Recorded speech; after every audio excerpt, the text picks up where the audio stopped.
दोस्तों जय हिंद, वंदे मातरम। मेरा नाम है सौरभ मशहूरी और आप देख रहे हैं ज्ञान जरा हटके। और आज इस वीडियो में हम लोग बात करने जा रहे हैं the great Iran plan theory के बारे में। और अगेन मैं आप लोगों को थ्योरी सुनाऊं उससे पहले ये बात साफ साफ क्लियर कर दूं कि ये जो थ्योरी है ये ना तो मेरी बनाई हुई है और ना ही इसमें मेरा किसी भी तरीके का इनपुट है। मैं सिर्फ नारद मुनि की तरह आप लोगों को ये थ्योरी सुना रहा हूँ और इस थ्योरी से संबंधित आप लोगों का जो भी अप्रिसिएशन है या फिर क्रिटिसिज्म है उस पर मेरा किसी भी तरीके का हक नहीं बनता। नाउ अब कहानी की शुरुआत होती है साल 1979 से, क्योंकि इस वक्त तक ईरान के अंदर ये सो कॉल्ड इस्लामिक रेवोल्यूशन हो चुका था। और हमारे जो खोमेनी साहब है, मतलब कि ओरिजिनल खोमेनी साहब बोले तो आयतोल्ला रुहुल्लाह खोमेनी साहब, वो ईरान के लोगों को टोपी पहना के ईरान के अंदर पावर में आ चुके थे। नाउ अब यहाँ पे ये जो टोपी पहना के शब्द मैंने यूज किया है इसको लेकर थोड़ा सा क्लियरिफिकेशन देना जरूरी है, क्योंकि देखो ऐसा है कि साल 1979 में ईरान के अंदर ये जो इस्लामिक रेवोल्यूशन हुआ जिसमें ईरान की राजशाही के खिलाफ ये खोमेनी साहब के पक्ष में ईरान के लोगों ने प्रदर्शन किया, जिसके बाद ये लोग पावर में आए। सो साल 1979 में ईरान के अंदर ये जो प्रदर्शन हुए थे, ये प्रदर्शन कोई इस वजह से नहीं हुए थे कि ईरान के अंदर ईरान के जो आम लोग थे वो शरिया लॉ और ये जो रेडिकल इस्लामिक कल्चर है इसको अडॉप्ट करने के लिए मरे जा रहे थे। हो सकता है थोड़े बहुत लोग होंगे, बट मेजोरिटी जो आबादी थी उन्होंने ईरान के अंदर राजशाही के दौरान जो करप्शन चल रहा था, ईरान के आम लोगों की जो आर्थिक स्थिति खराब थी, प्लस फॉरेन पावर्स जैसे कि अमेरिका के साथ मिलकर ईरान के रिसोर्सेज को वो जो लूटा जा रहा था, और ईरान की उस वक्त की राजशाही अपनी स्पेशल फोर्स की मदद से, जिसे कि सवाक फोर्स कहा जाता था और जिसका सिर्फ एक काम होता था और वो ये कि जो भी लोग ईरान के अंदर ईरान की राजशाही, मतलब कि जो पहलवी डायनेस्टी है, राजा पहलवी है, इसके खिलाफ अगर कुछ बोल रहे हैं, इसके खिलाफ अगर कुछ विरोध कर रहे हैं, षड्यंत्र रच रहे हैं, तो उन्हें पकड़ के उन्हें जेल में डालना या फिर ऊपर पहुंचाना। सो ये जो हो रहा था इसके खिलाफ लोगों ने प्रदर्शन किए थे। और क्योंकि खोमेनी साहब ने लोगों को इससे बेहतर लाइफ ऑफर करी थी मतलब के सपने दिखाए थे इससे बेहतर लाइफ के, इस वजह से लोगों ने इनका साथ दिया और ये लोग पावर में आए। लेकिन पावर में आने के बाद अगर हम लोग पिछले 45 साल का ईरान का इतिहास देखें तो इन लोगों ने क्या किया, इन लोगों ने एग्जैक्टली वही सब कुछ किया जो कि ईरान की राजशाही कर रही थी। इन्होंने आईआरजीसी बनाई, कल्चरल पुलिस बनाई, लोगों को जो लोग नहीं करना चाहते वो करने के लिए फोर्स किया, बुरके में औरतों को ठूसने के लिए फोर्स किया, इस्लाम के जो शरिया रूल्स एंड रेगुलेशन है वो लोगों के ऊपर थोपे गए, पॉपुलेशन का रेडिकलाइजेशन किया गया। प्लस इकोनॉमिक कंडीशन अगर हम लोग देखें तो इकोनॉमिक कंडीशन भी वहीं की वहीं रही, उसमें भी कोई बदलाव देखने को नहीं मिला। प्लस ईरान के जो नेचुरल रिसोर्सेस है इनका फायदा भी आम जनता को तो नहीं मिला। भाई वो राजा शाह पहलवी अमेरिका वालों के साथ में शेयर कर रहा था और ये लोग हिजबुल्लाह, हमास और हुती रेबल्स वालों के साथ शेयर कर रहे हैं। और सबसे महत्वपूर्ण चीज, ईरान के अंदर राजशाही के दौरान लोगों के पास जो फ्रीडम थी मॉडर्न कल्चर, मॉडर्न एजुकेशन, इन सब चीजों को अडॉप्ट करने की, वो फ्रीडम तक इन लोगों ने खत्म कर दी। सो एक्चुअली इन लोगों ने ईरान के अंदर वही सब कुछ किया जो करने को लेके इन लोगों ने राजा पहलवी के खिलाफ प्रदर्शन किए थे और उसको गालियां देके ये पावर में आए थे। सो इस वजह से ये लोग ईरान के लोगों को टोपी पहना के ईरान के अंदर पावर में आए। ये वाली लाइन में यूज कर रहा हूँ। बाकी यहाँ पे मैं कोई ये कहने की कोशिश नहीं कर रहा कि ये जो राजा शाह पहलवी था, ईरान का लास्ट किंग, वो कोई बहुत अच्छा इंसान था, नहीं, हाईली करप्ट पर्सन था। खैर जो कुछ भी हम लोग बात करते हैं इस the great Iran plan theory के बारे में। लेकिन उससे पहले अगर आप लोग फाइनेंशियल मार्केट में फ्यूचर एंड ऑप्शंस में ट्रेडिंग करना चाहते हैं तो आज मैं आप लोगों के लिए लेके आया हूँ एक बहुत ही सिंपल लेकिन पावरफुल ऐप, बोले तो मार्केट वुल्फ। मार्केट वुल्फ एक ऐसी ऐप है जिसके एक्सपर्ट्स आप लोगों को स्टॉक मार्केट को समझने और डिसीजन लेने में ना सिर्फ मदद करते हैं बल्कि ये एक पूरी तरीके से सेबी रजिस्टर्ड ऐप है। और सबसे बड़ी बात, इस ट्रेडिंग प्लेटफॉर्म के ऊपर किसी भी तरीके के मेंटेनेंस चार्जेस नहीं है और ना ही साल भर की कोई भारी भरकम फीस लगती है। चलिए अब मैं आप लोगों को दिखाता हूँ कि भैया क्यों ये ऐप इन्वेस्टमेंट के लिए परफेक्ट है। देखिए मैंने यहाँ पे लॉगिन कर लिया और बस क्लिक किया फॉलो ट्रेड के ऊपर, ट्रेड को प्लेस किया और बस ट्रेड चालू हो गया मेरा। ये जो फॉलो ट्रेड का फीचर है ना, इसमें आपको रियल टाइम में वो ट्रेड्स दिखते हैं जिसमें लोगों ने प्रॉफिट बनाया है और आप ये वाले प्रॉफिटेबल ट्रेड्स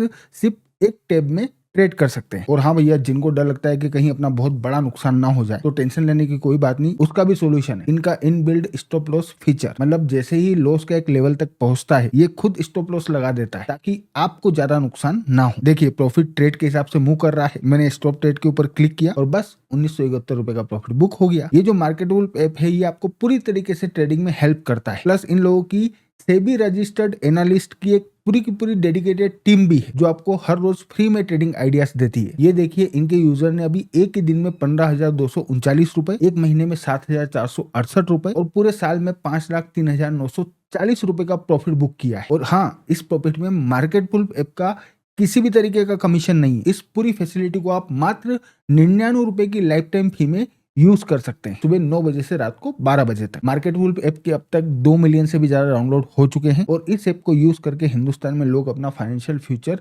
सिक्योर कर रहे हैं। लिंक मैंने डिस्क्रिप्शन और पिन कमेंट दोनों जगह डाली है। तुरंत प्रभाव से जाइए और इस मार्केट वुल्फ ऐप को चेकआउट करिए। नाउ अब थ्योरी शुरू करते हैं। और थ्योरी बहुत सिंपल, क्योंकि साल 1979 में ईरान के अंदर पावर में आने के बाद में खोमेनी साहब और इनके समर्थकों के सामने एक बहुत बड़ी समस्या थी और एक इनका बहुत बड़ा ऑब्जेक्टिव था। पहले बात करते हैं समस्या के बारे में। और समस्या थी ईरान के ऊपर अपना कंट्रोल बनाए रखना, क्योंकि अगर हम लोग ईरान के इतिहास को देखें तो ईरान के इतिहास में कभी भी ईरान के ऊपर ईरान के लोगों का कंट्रोल नहीं रहा। जब जब ईरान के लोगों ने कंट्रोल गेन करने की कोशिश करी है, तब तब किसी न किसी एक्सटर्नल पावर ने आके या तो ईरान के लोगों से वो कंट्रोल छीना है, या फिर ईरान के अंदर अपने इन्फ्लुएंस वाला बंदा बिठा के ईरान के अंदर ईरान को कंट्रोल करने की कोशिश करी। क्योंकि अगर हम लोग 19वीं सदी से भी शुरू करें तो ईरान की जो कजार डायनेस्टी थी वो वर्ल्ड वॉर 1 से पहले दुनिया में ये जो द ग्रेट गेम चल रहा था, जिसमें रशियन एम्पायर और ब्रिटिश एम्पायर एशिया और यूरोप में अपना इन्फ्लुएंस गेन करने के लिए लड़ रहे थे। ईरान की एक कजार डायनेस्टी उस फाइट में फंसी, जिसकी वजह से इन्होंने पहले ईरान के एक बहुत बड़े हिस्से को लूज किया, देन उसके बाद ईरान के ऊपर कंट्रोल लूज किया। ईरान का आधा हिस्सा रशिया वालों के पास गया और साउथ के हिस्से के ऊपर ब्रिटेन वालों का कंट्रोल आया। अच्छा, अब यहाँ पे हम लोग ईरान की हिस्ट्री डिटेल में डिस्कस नहीं करेंगे, क्योंकि यहाँ डिस्कस करने बैठेंगे तो 40-45 मिनट का वीडियो बनेगा, वो ना मेरे से बनेगा ना आपसे दिखाएगा। तो ईरान की जो हिस्ट्री है जो बहुत इंटरेस्टिंग है, उसको हम लोग अलग से वीडियो में डिस्कस करेंगे। इस वक्त हम लोग सिर्फ मोटे मोटे पॉइंट्स उठा लेते हैं। सो पहले ये हुआ, देन उसके बाद साल 1906 में ईरान के लोगों ने जोर लगा के एक बार फिर से ईरान के अंदर कंट्रोल गेन करने की कोशिश करी डेमोक्रेसी के नाम पे। तो उसके बाद फिर ब्रिटेन और रशिया वाले आए और इनके हाथ से कंट्रोल लेके चले गए, जिसके बाद साल 1951 में फिर कोशिश हुई और अगेन कोशिश कामयाब रही। साल 1951 में ईरान का जो पावर है वो मोहम्मद मुजद्दिद की लीडरशिप में ईरान के लोगों के हाथ में आया। लेकिन साल 1953 में अमेरिका और ब्रिटेन वालों ने मिलकर, मतलब इनकी सिक्योरिटी एजेंसीज जो थी, बोले तो CIA और MI6, इन लोगों ने मिलकर ईरान के अंदर तख्ता पलट किया और भाई साहब को जेल में डाल दिया। और पावर में लाके किसको बिठाया? राजा शाह पहलवी को, जो ईरान का राजा होते हुए एक तरह से अमेरिका वालों के लिए काम कर रहा था। सो अगर हम लोग ईरान के मॉडर्न इतिहास को देखें तो भी ईरान के ऊपर कभी भी ईरान के लोगों का कंट्रोल नहीं रहा, हमेशा फॉरेन पावर ने इन्फ्लुएंस करने की कोशिश करी। सो एक तो इन लोगों के सामने ये चैलेंज था, जिसको रोकने के लिए इन लोगों ने सबसे पहले तो IRGC बनाई, बोले तो ईरानियन रेवोल्यूशनरी गार्ड्स, जो ईरान की आर्मी नहीं थी बल्कि ईरान के अंदर ये जो इस्लामिक रेवोल्यूशन हुआ था, इस इस्लामिक रेवोल्यूशन की ये पर्सनल आर्मी थी नहीं, मतलब आर्मी है, जिसका काम ईरान के अंदर सिर्फ और सिर्फ ये इस्लामिक रेवोल्यूशन के तहत जो सत्ता आई है उस सत्ता को हर हाल में प्रोटेक्ट करना। देन इन लोगों ने कल्चरल फोर्स बना के ईरान के अंदर रेडिकल इस्लाम को पुश करने की कोशिश की। मकसद क्या था? तो मकसद बिल्कुल साफ था कि भाई ईरान के अंदर जितने भी ओपन सोच वाले लोग हैं, न्यू और मॉडर्न आइडिया से उनको कुचलते हुए पूरी तरीके से खत्म करना और ईरान की सोसाइटी के ऊपर अपनी पकड़ बनाना, ताकि ये लोग जिस तरीके से आंदोलन करके ईरान के अंदर पावर में आए, वैसा आंदोलन कोई दूसरा इनके खिलाफ करके ईरान के अंदर पावर में ना आ सके। मोस्टली अमेरिका का डर था इन लोगों को कि भाई अमेरिका वाले लोगों को इन्फ्लुएंस करके और इनके खिलाफ भड़का के एक बार फिर से ईरान के अंदर पावर में ना आ जाए। सो ये इनके सामने सबसे बड़ी समस्या थी। एंड दूसरा था इनका ऑब्जेक्टिव। और ऑब्जेक्टिव क्या था? तो भैया ऑब्जेक्टिव था ये जो इस्लामिक वर्ल्ड है, इन लोगों को इस इस्लामिक वर्ल्ड का लीडर बनना था। बट यहाँ पे भी बहुत बड़ी समस्या, और समस्या थी शिया सुन्नी मुस्लिम डिवाइड। क्योंकि ये जो इस्लामिक रिलीजन है, इस्लामिक रिलीजन की एक्चुअली में दो अलग अलग ब्रांचेस हैं, एक शिया मुस्लिम और दूसरा सुन्नी मुस्लिम। और अगर हम लोग देखें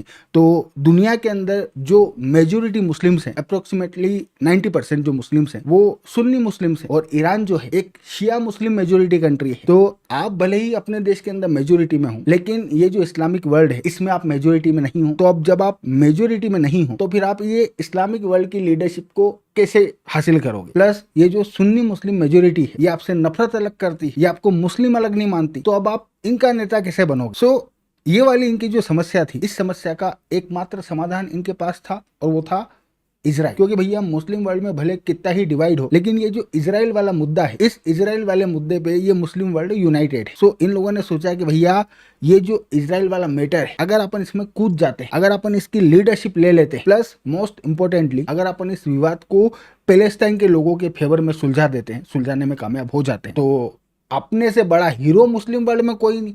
अपन अपने आप लीडर बन रहे हैं, शिया सुन्नी का मामला ही खत्म, लोग अपने को नेता मानेंगे क्योंकि अपन इस्लाम के नाम पे फाइट कर रहे हैं। प्लस यहाँ पे इनके पास एक एडवांटेज ये भी था कि इस फाइट में अगर ये लोग हार जाते हैं तो भी ये जो इस्लामिक वर्ल्ड है, मतलब कि इस्लामिक वर्ल्ड में ये जो आम मुस्लिम्स हैं, जो मुस्लिम पॉपुलेशन है, उसके बीच में ये फिर भी हीरो बन रहे हैं क्योंकि इन लोगों ने इस्लाम के लिए इजराइल से फाइट करी। प्लस साल 1979 में जब ये लोग ईरान के अंदर पावर में आए तो इन लोगों ने उस वक्त एक कार्ड और चला और वो था अच्छे मुस्लिम और खराब मुस्लिम कार्ड। इन्होंने ईरान के अंदर पावर में आने के बाद में मुस्लिम वर्ल्ड में ये नैरेटिव पुश करने की कोशिश करी कि भैया ये जो अरब कंट्रीज है, बोले तो सऊदी अरेबिया हो गया, यूएई हो गया, बहरीन हो गया, ये जो अरब कंट्रीज है जहाँ पे अरब लीडर्स किंग रूल करते हैं, ये सब करप्ट हैं। एक मुस्लिम कंट्री पे रूल करने का जो अधिकार है वो सिर्फ अल्लाह को है, ऐसा इन लोगों ने बोला। मतलब भले ही ईरान के अंदर स्वयं अल्लाह रूल नहीं कर रहे थे, ये कर रहे थे, लेकिन फिर भी इन्होंने खुद को अल्लाह का बंदा बता के बाकी पूरी दुनिया को चोर बोल दिया और ये कह दिया कि भैया ये सब करप्ट है और इनका कोई अधिकार नहीं बनता कि ये लोग इस्लामिक वर्ल्ड के ऊपर रूल करें। प्लस इन लोगों ने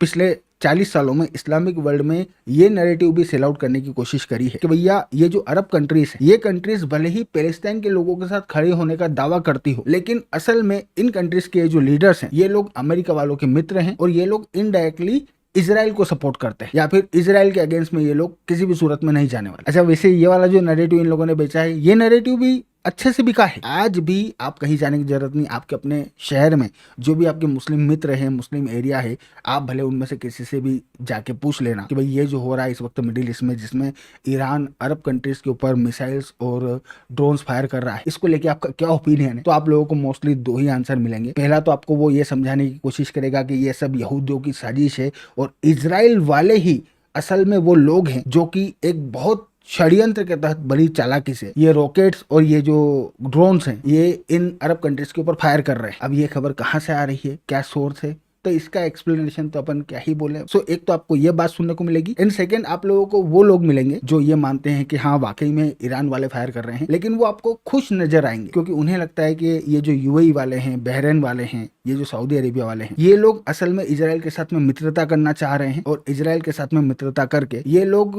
एक्चुअली में इस्लामिक वर्ल्ड को धोखा दे रहे हैं और इस वजह से इनके साथ में जो हो रहा है वो बहुत सही हो रहा है। सो मोस्टली आप लोगों को यही सुनने को मिलेगा। मतलब मोटा मोटा अगर मैं आप लोगों को बोलूं तो ये जो इजराइल वाला पूरा का पूरा मैटर है, इसको इस्लामिक वर्ल्ड में बेच के ये बताते हुए कि भैया हम मतलब के ईरान वाले ये खोमेनी साहब, ये लोग इस पूरे मुद्दे में वो ईमानदार मुस्लिम हैं जो कि असल में पैलेस्टाइन के लोगों के साथ में खड़े हैं और बाकी की ये जो अरब कंट्रीज है ये सब करप्ट हैं, चोर उचक्के हैं और ये लोग इजराइल और अमेरिका के साथ में खड़े हैं। सो ये वाला आइडिया, ये वाला नैरेटिव इस्लामिक वर्ल्ड में बेच के इन लोगों ने लेजिटिमेसी हासिल कर ली और ये लोग इसमें अच्छी तरीके से कामयाब हुए हैं। इसको लेके मेरे हिसाब से किसी के मन में कोई दो मत होना ही नहीं चाहिए। नाउ अब ये नैरेटिव तो इन लोगों ने बेच बाज दिया और खरीदने वालों ने खरीद भी लिया, सपोर्ट वोपोर्ट भी भरपूर आ गया, लेकिन समस्या आज भी वही की वही कि ये जो मैटर है इजराइल पैलेस्टाइन वाला, इस मैटर को सुलझाए कैसे, क्योंकि भाई मैटर आप कब तक बेचोगे, आपको अल्टीमेटली सॉल्यूशन की ओर भी तो जाना पड़ेगा ना। और सॉल्यूशन इन लोगों को जो चाहिए इस्लामिक वर्ल्ड की लीडरशिप गेन करने के लिए, वो सॉल्यूशन ऑब्वियस सी बात है इजराइल का पूरी तरीके से खात्मा और वहां पे पैलेस्टाइन बनाना अपने को, ये इन लोगों का सॉल्यूशन और ये इनका टारगेट भी है। तो अब इन लोगों को इसे अचीव करना है, तभी लीडरशिप मिल रही है इस्लामिक वर्ल्ड की, तभी सब कुछ होगा। लेकिन यहाँ पे सबसे बड़ी समस्या अगेन अमेरिका, क्योंकि आज की तारीख में अमेरिका जो है, अमेरिका ऑब्वियसली बात है ग्लोबल सुपर पावर है और इजराइल का दुनिया में सबसे स्ट्रॉन्ग एलाय है। सो इन लोगों का ये जो ऑब्जेक्टिव है इसको अल्टीमेटली अचीव करने में सबसे बड़ा रोड़ा अमेरिका वाले ही है। प्लस इनकी सत्ता को पूरी दुनिया में अगर किसी से सबसे ज्यादा खतरा है तो वो भी अमेरिका ही है, मतलब कि अमेरिका इजराइल दोनों। सो इस वजह से इन लोगों ने एक प्लान बनाया, वो प्लान था अमेरिका को साइडलाइन करते हुए इजराइल का कार्यक्रम करना। क्योंकि साल 1973 की जो याम किपुर वॉर हुई, उस याम किपुर वॉर में भले ही इजराइल वाले अल्टीमेटली जीत गए हों, लेकिन उस याम किपुर वॉर ने दुनिया को ये बात बता दी कि इजराइल जो है, इजराइल कोई अजय कंट्री नहीं है। अगर इजराइल के पास यूएस आर्मी और यूएस वेपन्स का सपोर्ट ना हो, प्लस अगर फुल कोऑर्डिनेशन के साथ इजराइल के ऊपर हमला किया जाए तो इजराइल को हराया जा सकता है। यह बात याम किपुर वॉर में साबित हो गई थी। सो इन लोगों ने प्लान बनाया कि भैया अपने को ये अमेरिका की जो आर्मी है, इजराइल के लिए अमेरिकन आर्मी का ये जो सपोर्ट है, इसको अपने को न्यूट्रलाइज करना है। अब इसको आप कैसे न्यूट्रलाइज करोगे, तो इसको न्यूट्रलाइज करने के इन लोगों ने दो तरीके निकाले। पहला, यूएसए के अंदर इजराइल के लिए जो पॉलिटिकल सपोर्ट है, जो पॉलिटिकल विल है, एक तो उस विल को खत्म करना, उस सपोर्ट को खत्म करना। एंड सेकेंड, अमेरिका के अंदर अमेरिका के लोगों के बीच में, अमेरिका के पॉलिटिशियंस के बीच में इस बात का डर पैदा करना कि भाई अगर वो इजराइल के प्रोटेक्शन के लिए जाते हैं, अमेरिका की आर्मी को अगर इजराइल के प्रोटेक्शन के लिए भेजते हैं, तो उस सिचुएशन में अमेरिका की जो मेन लैंड है उसके ऊपर भी हमला हो सकता है और अमेरिका में भी लोग मरेंगे। कैसे, मैं अभी आप लोगों को बताता हूँ। तो ये इन लोगों ने प्लान बनाया और ये प्लान कोई एक दिन एक महीने का प्लान नहीं था, एकदम लॉन्ग टर्म प्लान था और स्लोली इसे एग्जीक्यूट करना था। जो इन्होंने करना शुरू किया, सबसे पहले इन्होंने अमेरिका के अंदर जो यूएस पॉलिटिशियंस हैं उन्हें पॉलिटिकल फंडिंग देके उनकी लॉयल्टी परचेस करना शुरू करी। प्लस जो मुस्लिम लीडर्स हैं जिनके साथ इनके विचार अलाइन करते हैं उन्हें अमेरिका के अंदर स्पेस मिले, आवाज मिले, वो पावरफुल पोजीशन पे पहुंचे, उसको इंश्योर करने के लिए यूएस मीडिया में फंडिंग करना इन लोगों ने शुरू किया। प्लस जब से सोशल मीडिया चालू हुआ है तब से अमेरिका के अंदर जो सोशल मीडिया इन्फ्लुएंसर्स हैं उन सोशल मीडिया इन्फ्लुएंसर्स को पैसा देके एक दो नहीं लाखों की तादाद में सोशल मीडिया इन्फ्लुएंसर्स को हायर करके, बड़े वाले छोटे वाले जो भी पैसे लेके काम कर दे सबको हायर करके इजराइल के अगेंस्ट में यूएसए के अंदर अमेरिका की जो आम पब्लिक है, आम पब्लिक के बीच में इजराइल के अगेंस्ट में वो पैलेस्टाइन के फेवर में नैरेटिव बेचने की कोशिश करी और अगेन नैरेटिव बिका। आज की तारीख में अगर हम लोग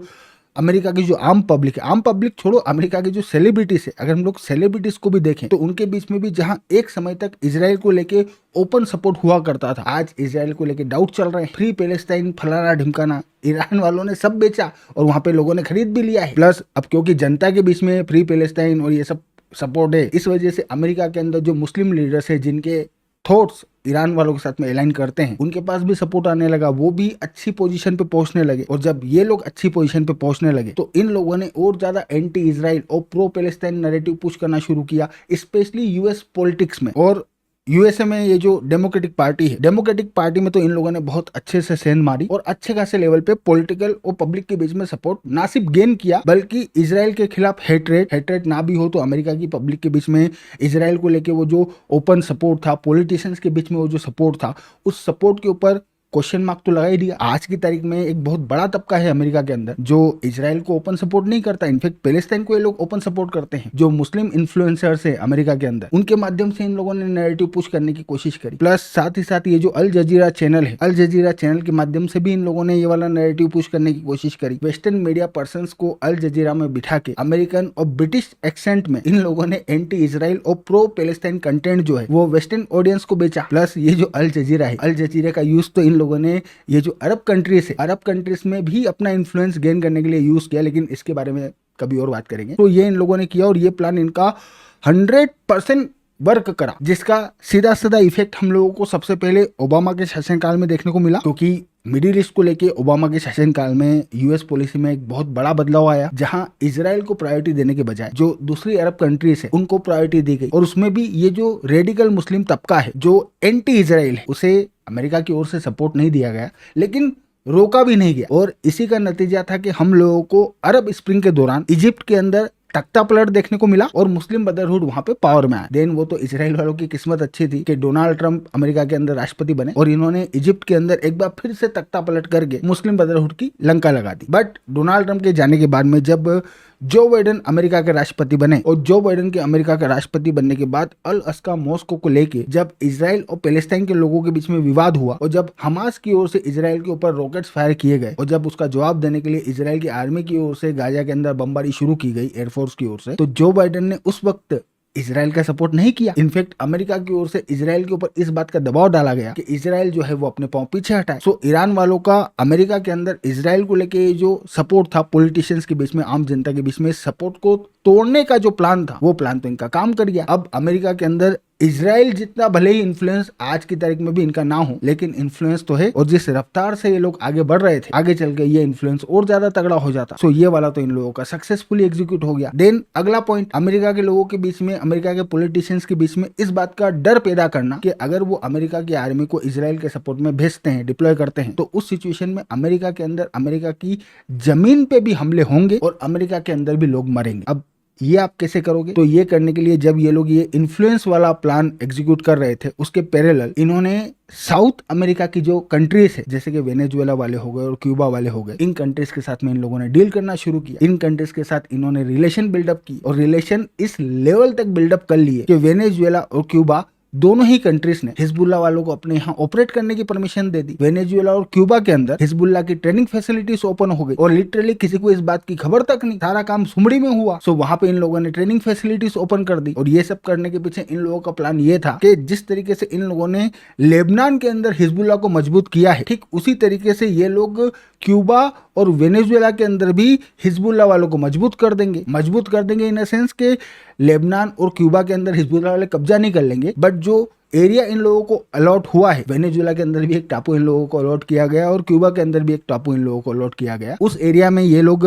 जिस तरीके से लेबनान में इन लोगों ने मिलिट्री इंफ्रास्ट्रक्चर डेवलप किया है, वैसा ही मिलिट्री इंफ्रास्ट्रक्चर डेवलप करेंगे, रॉकेट्स बनाएंगे, ड्रोन्स बनाएंगे, और जब जरूरत पड़ेगी तो वहां से ये लोग अमेरिका के जो साउथ के स्टेट हैं, जैसे कि फ्लोरिडा हो गया, टेक्सास हो गया, न्यू मैक्सिको हो गया, उन पे रॉकेट्स और ड्रोन्स फायर करेंगे। सो ये वाला प्लान था और इस प्लान की अमेरिका वालों को भनक नहीं थी। प्लस जब ये सब कुछ हो रहा था तो साथ ही साथ इन लोगों ने इजराइल के आसपास इनके जो प्रॉक्सीज हैं, जैसे कि हिजबुल्ला वाले हो गए, हमास वाले हो गए, हुती रेबल्स हो गए, इराक के अंदर जो ईरानी मलेशिया है जो कि ईरान को सपोर्ट करता है, प्लस सीरिया के अंदर बशर अल असद की जो गवर्नमेंट है उसकी जो फोर्सेस है, इन सबको फंडिंग वंडिंग करके मजबूत करना शुरू किया। इन लोगों का प्लान था कि आराम से पूरी तरीके से रेडी हो जाएंगे और जैसे ही अपने पास इतना मिलिट्री पावर हो जाएगा कि भैया अपन इसराइल को टैकल कर सके, अपन फुल कोऑर्डिनेशन के साथ में इसराइल के ऊपर हमला कर देंगे। प्लस ग्लोबल कम्युनिटी को इस वॉर में आने से रोकने के लिए ये स्ट्रेट ऑफ हॉर्मुज को अपन क्लोज कर लेंगे और वो जो हुती रेबल्स है वो रेड सी वाला जो स्ट्रेट है उसको क्लोज कर देंगे। और जब अपन इसराइल के ऊपर हमला करने के लिए जाएंगे उस वक्त अगर अमेरिका वाले अपनी मिलिट्री इसराइल के सपोर्ट में भेजने के बारे में सोचेंगे तो अपन लोगों ने वेनेजुएला और क्यूबा में ये जो हिजबुल्ला वालों को डिप्लॉय किया है इनको अपन अमेरिका को रोकने के लिए यूज कर लेंगे। तो ये पूरा का पूरा प्लान था ना। अब यहाँ पे ये जो न्यूक्लियर वेपन है, न्यूक्लियर वेपन को लेके भी ये थ्योरी ये बोलती है कि ईरान वालों ने ये जो न्यूक्लियर वेपन बनाने का काम शुरू किया, ये न्यूक्लियर वेपन बनाने का काम शुरू करने के पीछे इन लोगों का मकसद न्यूक्लियर वेपन बनाना कभी था ही नहीं। इन लोगों का असल मकसद था पैसे का जुगाड़ करना। क्योंकि साल 1979 में ईरान के अंदर जब वो इस्लामिक रेवोल्यूशन हुआ और उस इस्लामिक रेवोल्यूशन के बाद जिस तरीके से इन लोगों ने अमेरिका के साथ में डील किया, मतलब कि अमेरिका की एम्बेसी के ऊपर हमला किया, अमेरिका के डिप्लोमेट्स को ईरान के अंदर बंदी बना लिया, उसकी वजह से इन लोगों के अमेरिका के साथ में संबंध खराब हो गए थे और इन लोगों के ऊपर सैंक्शंस लग गए थे, जिसकी वजह से इन लोगों के पास पैसे की किल्लत थी। लेकिन अपने इस प्लान को एग्जीक्यूट करने के लिए इन लोगों को पैसा चाहिए था। सो इन लोगों ने अमेरिका के साथ डील करते हुए अपने ऊपर से सैंक्शंस हटवाने के मकसद से ये न्यूक्लियर वेपन को बनाने का काम शुरू किया। बट मकसद था अमेरिका के साथ में डील करते हुए अपने ऊपर से सैंक्शंस हटवाना, जिसमें ये लोग एक तरह से कामयाब हुए। भाई बराक ओबामा ने इनके साथ में डील करी, जिसके बाद में इनके पास में पैसा आना शुरू हुआ और उस पैसे का यूज करके इन्होंने अपने प्लान को एग्जीक्यूट करना शुरू किया। इन्फ्लुएंस के लिए पैसा दिया, हुती रेबल्स को पैसा दिया, हमास वालों को पैसा दिया, हिजबुल्ला वालों को पैसा दिया, सीरिया के अंदर पैसा दिया, सब जगह हथियार पहुंचाना शुरू किए, हथियार खरीदना शुरू किए, बनाना शुरू किए, रॉकेट्स बनाना शुरू किए, फुल इन्वेस्टमेंट चल रहा था। लेकिन की खराब किस्मत, बराक ओबामा के बाद में डोनाल्ड ट्रंप अमेरिका के राष्ट्रपति बने, जो एक पूरी तरीके से प्रो इजराइल पर्सन है। और इसी वजह से डोनाल्ड ट्रंप ने अमेरिका का राष्ट्रपति बनने के बाद में इजराइल के कहने पे ईरान के साथ अमेरिका की जो न्यूक्लियर डील हुई थी उससे अमेरिका को ना सिर्फ बाहर किया बल्कि ईरान के ऊपर एक बार फिर से सैंक्शंस लगा दी, जिसकी वजह से पैसे वैसे आना फिर से बंद हो गए। तो अब इन लोगों का प्लान अटक गया। प्लस डोनाल्ड ट्रंप के शासनकाल के दौरान इन लोगों के लिए एक और बुरी खबर ये आई कि डोनाल्ड ट्रंप ने मिडिल ईस्ट में अपने इन्फ्लुएंस और पावर का यूज करते हुए यूएई, बहरीन और इजराइल के बीच में इब्राहिम अकॉर्ड साइन करवा दिया। मतलब कि इनके बीच में डिप्लोमेटिक रिलेशन स्टेब्लिश हो गए। देन उसके बाद में ये बात भी होने लगी कि अब सऊदी अरेबिया भी इजराइल के साथ में इब्राहिम अकॉर्ड साइन करेगा और उसके बदले में ये लोग यहाँ पे कोई सोल्यूशन मांगेंगे इस इजराइल पैलेस्टाइन कॉन्फ्लिक्ट का। सो अगर ऐसा होता तो इन लोगों के लिए बिल्कुल डिजास्टर वाली बात हो जाती। प्लस मुस्लिम वर्ल्ड का लीडर बनने का जो सपना था उस सपने के भी लग जाते, बट इनके पास करने के लिए कोई ऑप्शन भी नहीं। बट इसी दौरान अमेरिका के अंदर फिर से इलेक्शन आए और इन लोगों को लगा कि भैया अगर इलेक्शन में डोनाल्ड ट्रंप एक बार फिर से चुनाव जीत जाते हैं तो वो तो फिर इन लोगों के लिए बहुत बुरा होने वाला है। इस वजह से उस इलेक्शन में ऐसा कहा जाता है कि ईरान का अमेरिका के अंदर जो भी इन्फ्लुएंस था, जो भी इन लोगों का पैसा अमेरिका के अंदर डला हुआ था, उस इन्फ्लुएंस और उस पैसे का यूज इन लोगों ने जो बाइडेन को अमेरिका का राष्ट्रपति के तौर पे इलेक्ट करवाने के लिए यूज किया। और किस्मत से जो बाइडेन अमेरिका के राष्ट्रपति बन भी गए। लेकिन जो बाइडेन से इन लोगों को जिस तरीके की उम्मीद थी उस तरीके का काम जो बाइडेन ने नहीं किया। बेशक अल अक्सा मॉस्क को लेके जो कॉन्फ्लिक्ट हुआ था, पहला कॉन्फ्लिक्ट हुआ इजराइल और पैलेस्टाइन के बीच में, पहला कॉन्फ्लिक्ट इन द सेंस कि जो बाइडेन के शासनकाल में जो पहला कॉन्फ्लिक्ट हुआ उसमें जो बाइडेन ने भले ही इजराइल वालों को पुश करते हुए पीछे हटने को कहा, लेकिन उसके बाद जो बाइडेन ने एक्चुअली में डोनाल्ड ट्रंप ने मिडिल ईस्ट को लेके जो फ्रेमवर्क और पॉलिसी बनाई थी उसी पॉलिसी को जो बाइडेन ने भी आगे पुश किया। जो बाइडेन ने भी कोशिश शुरू कर दी कि भैया सऊदी अरेबिया और इजराइल के बीच में कोई डील हो जाए और ये समस्या का समाधान। इनफैक्ट जो बाइडेन के शासनकाल में तो ये ऑलमोस्ट फाइनल होने जा रहा था, जिसकी वजह से अब इनके पास ऑप्शंस और समय बिल्कुल भी नहीं बचा था। और इसी वजह से इन लोगों ने, ये लोग जबकि पूरी तरीके से तैयार नहीं थे, मतलब कि इस वक्त तक इन्फ्लुएंस ठीक है अच्छे खासे लेवल पे गेन होने लगा था, लेकिन अभी भी कोई बहुत इजराइल इतना इन्फ्लुएंस अमेरिका के अंदर इन लोगों का नहीं हो पाया था। प्लस मिडिल ईस्ट में इनके जो प्रॉक्सीज थे ये भी इस वक्त तक कोई बहुत ज़्यादा पावरफुल पोजीशन में नहीं पहुंचे थे। सो ये लोग तैयार नहीं थे, लेकिन क्योंकि इन लोगों के पास समय नहीं था इस वजह से इन लोगों ने यहाँ पे इस डील को रोकने के मकसद से हमास वालों को इजराइल के ऊपर आतंकवादी हमला करने के लिए कहा, एक छोटा आतंकवादी हमला जिससे मामला बिगड़े और यहाँ पे कुछ कलेश शुरू हो जाए। लेकिन इनकी कैलकुलेशन गड़बड़ हुई, बात हाथ से निकली और हमास ने इजराइल के ऊपर वो जो आतंकवादी हमला किया वो इतना बड़ा आतंकवादी हमला हो गया कि उसके अंदर 1200 लोग मर गए, जिसकी वजह से रायता फैल गया। जो बाइडेन पूरी तरीके से इजराइल के सपोर्ट में आके खड़े हो गए और इजराइल ने हमास के खिलाफ गाजा के अंदर कार्रवाई शुरू कर दी। और कार्रवाई इस लेवल तक हुई कि हमास के खात्मे पे बात आ गई। प्लस साथ ही साथ इजराइल वालों ने लेबनान में हिजबुल्लाह के ऊपर भी हमले शुरू कर दिए। प्लस वो पेजर अटैक के बारे में तो इन लोगों ने सपने में भी नहीं सोचा था, लेकिन उस पेजर अटैक ने हिजबुल्लाह की भी कमर पूरी तरीके से तोड़ दी। देन अगेन इन लोगों ने सोचा कि भैया ठीक है, अब ये जो हो गया, अब यहाँ अपन लोग ज्यादा कुछ कर नहीं सकते। इस वक्त अपन लोग बेस्ट ये करते हैं कि ये जो वॉर चल रही है गाजा के अंदर, इजराइल वाले जो कार्रवाई कर रहे हैं इसे रुकवाया जाए और अगले 10-15 साल खुद को फिर से रीबिल्ड करके फिर से कोशिश करेंगे, ये इन लोगों ने सोचा। तो हम लोगों को ग्लोबल लेवल पे वो जो मूवमेंट देखने को मिला था गाजा वॉर के अगेंस्ट में, वो इन लोगों की देन थी, कैसे भी करके इस वॉर को रुकवाना था। ये थ्योरी बोलती है। जो अल्टीमेटली ये लोग कामयाब हुए, वॉर रुकी, बट इन लोगों की खराब किस्मत कि डोनाल्ड ट्रंप अमेरिका के राष्ट्रपति बन गए। अच्छा, इन लोगों को पता था कि डोनाल्ड ट्रंप अमेरिका के राष्ट्रपति बनने वाले, और डोनाल्ड ट्रंप अमेरिका के राष्ट्रपति बनने के बाद इन लोगों के लिए बहुत डिजास्टर साबित होंगे, ये बात का भी इन लोगों को आइडिया था। इसी वजह से चुनाव प्रचार के दौरान इन लोगों ने डोनाल्ड ट्रंप को निपटाने की कोशिश करी और डोनाल्ड ट्रंप के ऊपर असासिनेशन हमला करवाया। लेकिन डोनाल्ड ट्रंप की अच्छी किस्मत और इनकी खराब किस्मत कि डोनाल्ड ट्रंप बच गए। लेकिन राष्ट्रपति बनने के बाद डोनाल्ड ट्रंप ने ईरान के अगेंस्ट में ऐसा कोई बहुत बड़ा एक्शन नहीं लिया। इनफैक्ट डोनाल्ड ट्रंप ने इनिशियल लेवल पे भले ही इजराइल को सपोर्ट किया, बट बाद में ये गाजा वॉर को रुकवाने के लिए डोनाल्ड ट्रंप ने भी इजराइल को पीछे पुश करना शुरू किया और अल्टीमेटली ये गाजा वॉर रुकी। सो ये थ्योरी ऐसा बोलती है कि 6-7 महीने तक सब कुछ बढ़िया चला। उसके बाद मोसाद जो है, इजराइल की जो इंटेलिजेंस एजेंसी है मोसाद वालों को ये भनक लग गई कि वेनेजुएला और क्यूबा के अंदर हिजबुल्लाह वालों ने डेरे डाल लिए हैं। इन लोगों ने वहां पे ट्रेनिंग कैंप ओपन कर दिए हैं और ये लोग वहां पे हथियार बनाने के चक्कर में हैं। तो मोसाद वालों ने ये बात बेंजामिन नेतन्याहू को बताई और बेंजामिन नेतन्याहू ने ये बात डोनाल्ड ट्रंप को बताई। और जैसे ही डोनाल्ड ट्रंप को ये बात पता चली, उसके बाद जो हुआ है वो हम सब लोग जानते ही हैं। With in a days Venezuela का कार्यक्रम कर दिया इन लोगों ने, क्यूबा को पाइपलाइन में डाल दिया और ईरान वालों की लंका लगाने के लिए मिडिल ईस्ट में आ गए। और आज मिडिल ईस्ट में जो तबाही हो रही है, ये तबाही असल में इन लोगों का जो मास्टर प्लान था, ये उसकी धज्जियां उड़ रही है। सो ये थ्योरी है। अब आप लोग प्लीज कमेंट बॉक्स में बताइएगा कि आप लोगों को थ्योरी कैसी लगी। और हाँ, जाने से पहले मार्केट वुल्फ ऐप के 2 मिलियन से भी ज्यादा डाउनलोड हो चुके हैं। लिंक मैंने डिस्क्रिप्शन और कमेंट बॉक्स दोनों जगह डाली है। तुरंत प्रभाव से डाउनलोड करके चेकआउट करिए। बाकी तो मैं हूँ आपका दोस्त सौरभ और आप देख रहे थे ज्ञान जराट के। Thank you for watching. I really appreciate your time.